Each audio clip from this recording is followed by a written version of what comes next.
Okay, we are here today with Cornelius Uncut. We just want to ask you a couple of questions, let your subscribers know a little bit about your background. That's cool. Okay, first question. When did you go to California? When did I go to California? Well, I went to California when I was an orange baby. What age was that? I'm not sure. My mom had just had me a few months beforehand, and she was invited to California by her baby sister. Okay, where were you born? I was born in Huntsville, Alabama, Northwood Projects, and that's where my mom, majority of her family is from Alabama. Okay, do you have brothers, sisters? I got sisters in Honduras. I got brothers in Honduras. I got a brother that rests in peace right now. Yeah, okay. Do you have kids, grandkids? Yeah, I got 3 daughters. I got what 4 grandkids.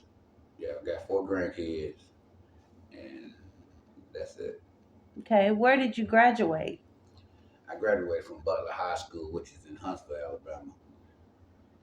Okay. Who are some of your role models growing up? My role models were my family. My outside influences and role models were some of my people from around my neighborhood, and other influence people, like teachers and stuff like that, counselors. Mm.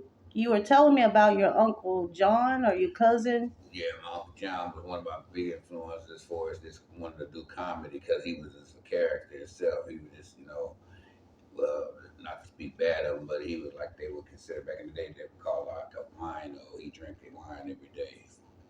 So he was considered a wino, but he was funny and it just being himself. And I used to mimic him and everything. So that's where it kind of started at. Okay, what about your cousin Larry? You talk about him a lot. Yeah, my cousin Larry. Well, he influenced me on music wise and just wanted to be cool and as the kids call it today, want to have your swag right and just staying neat and staying upon my appearance. And he was always singing. He was known, you know what I'm saying, uh, to be a part of the Commodores at one point in time and everything. So I always looked at that, as one to be in the music or whatever entertainment business. Okay, growing up, did you get into any trouble? Did you join the gangs? Was that the thing in California? Yeah, growing up in California, it's not you're gonna get in gangs. It's just basically where you raised. I was raised on the west side, and I was raised, like I said, I was raised on the west side, and the area that I grew up in, it was already gang affiliated, and it's just like I look at my friends and my bigger homeboys as guidance to like my big brother. So it's kind of like where you stay at. It's Right. like where you stay at, you're gonna become a part of that. Not just saying you're gonna join the game because you kind of labeled anyway. You know what I'm saying? So Right. So did you join the gang?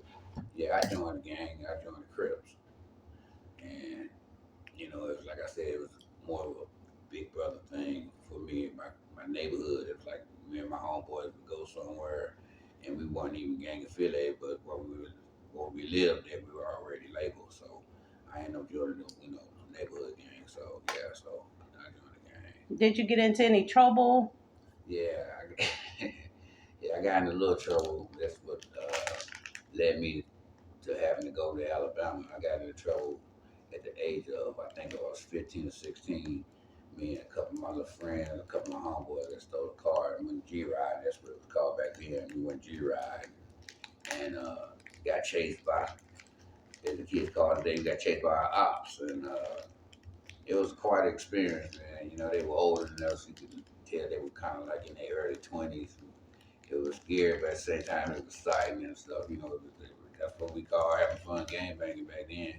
I mean, you know, that's how it is in California, period. Okay. So what about this Diddy situation? Do you think he did everything that he's being accused of? Well, it ain't for me to judge him, but honestly, man, in my opinion, I think he did majority of it. You know what I'm saying? I mean, I think he's just getting back what he give out. The energy that you put out is what you're gonna get back, and that's what he's receiving now. So, you know, as far as my opinion, I don't have an opinion as far as judging him because God's gonna take care of all that. But I just feel that he is guilty of a lot of the stuff that they say he is. You know, so it'll be up to the jury and God to decide his fate. But he, you know, my thing is with him, he should have. I think he should have considered his actions before, you know, before money. You know what I'm Right. saying? So I just think people ought to look at they faith before money. You know what I'm saying? How you treat people is gonna come back. There is a such thing as karma. You know what I'm saying? So a lot of people don't believe it, but it is what it is. Right. Okay. So, what do you plan on doing? What type of content do you plan on putting out on this channel? Well, my channel, man, right now I'm starting out with numerous of things. I got a lot of ideas that I'm toying around with, and I got a few people that's helping me put things in order. You know what I'm saying? Because I want to bring the best content I can bring. You know, right now I'm working on a lot of different skits. I'm big on skits right now because I grew up being silly, and in a lot of black households, you always get that one or maybe two, sometimes three kids. This you can tell, hey, he gonna be silly. I was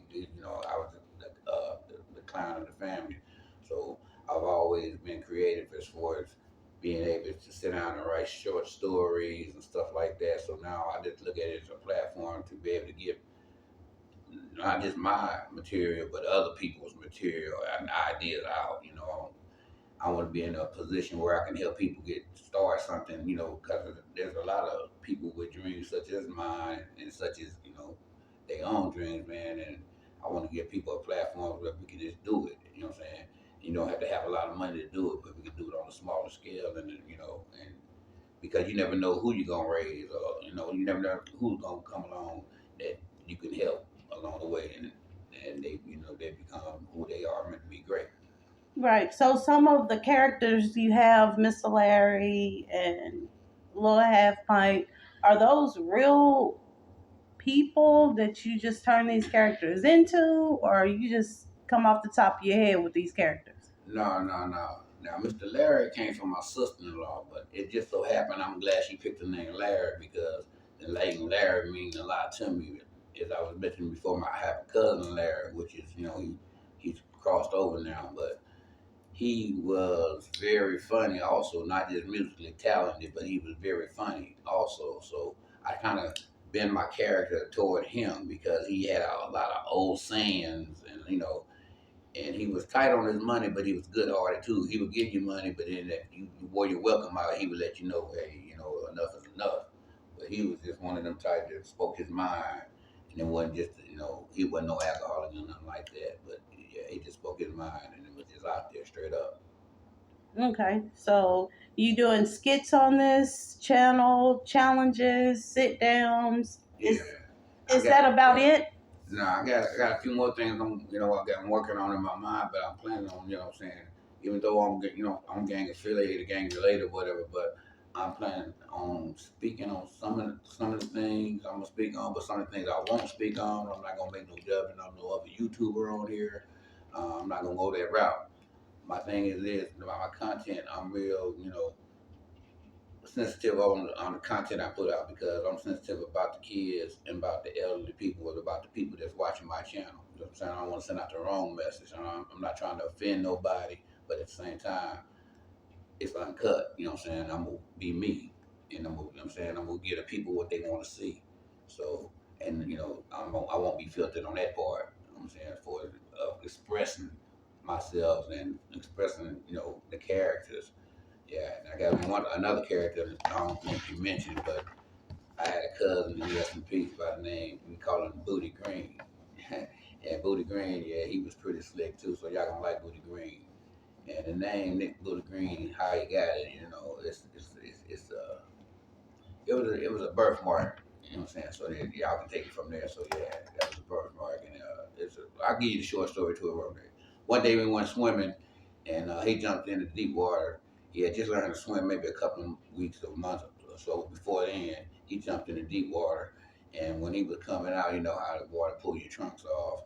And when he came out, there was this one girl in the pool, and she hollered, "Oh my God, look, it's Booty Green!" And it went from there as a joke, you know. Huh. They started Okay. calling him that. So Okay. So to finish out, is it anything you want to say to your subscribers that you do have? yes, subscribe, like, comment, you know, and just tell me what you like and what you like, what you don't like. I'm thinking, you know what I'm saying. Everybody got a voice on my show, so hey man, I just hope y'all like my content, and I hope y'all are tuning in, and you know, and just like I said, just enjoy, man, and then have a blessed day, and then like I say, we say back in the day, stay sucker free, so you know what I'm saying. So hey man, y'all get it in, and I'm gonna keep putting it out, man. God bless you and peace.